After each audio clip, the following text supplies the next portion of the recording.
years after IBM introduced its personal computer, a 19-year-old student from the University of Texas changed the entire industry through logistics. His name was Michael Dell, and he didn't build a better computer. He built a computer in a better way. He could then shift the conversation from a conversation about the design of the machine to a conversation about how efficient and inexpensive the machine could be. Here was Michael Dell's innovation. He sold direct, he built to order, no finished goods inventory, and the 31 major suppliers he had, he fully integrated into his operation. By wiping out all the unnecessary cost structure, he revolutionized the personal computing industry, and he forced a collapse in the number of viable competitors from more than 100 to a handful. That's the power of logistics. Now, the interesting thing about logistics is the goal of logistics is actually very, very simple. There are really only 3 outcomes we care about. Outcome number 1, lower the cost per delivery, per product, per stop, per whatever. Number 2, make the system reliable. If your repairman is supposed to be there at 2 o'clock in the afternoon, be there at 2 o'clock in the afternoon.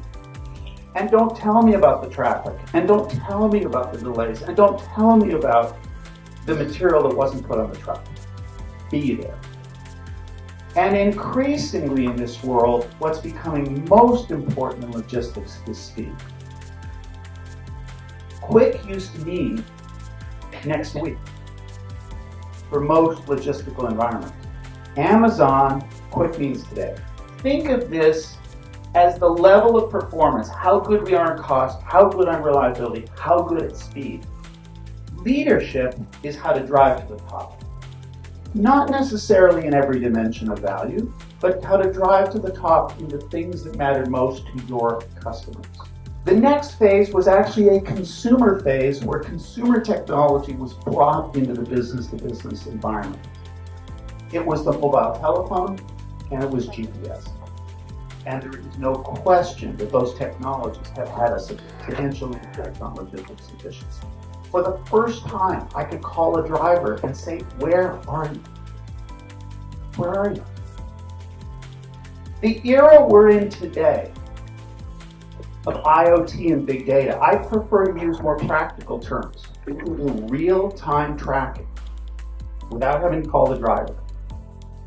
And we can analyze this information to create real insights about the vehicle, about the driver, and about the route.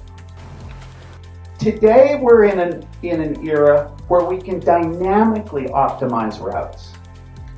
The route is this, but oh wait, there was an accident, the route moves. Or there's the route, but wait, I have to send you to a different customer because there's an emergency. Whoop. We can do that dynamically. Second thing is control over drivers. We can use the technology to convert vehicle breakdowns into preventative maintenance efforts instead. Predict when things are going to go wrong and get those things fixed ahead of time. Each generation of technology finds a place in logistics, but don't be afraid to pick on some technologies that are a little raw, point solutions, but are delivering real impact.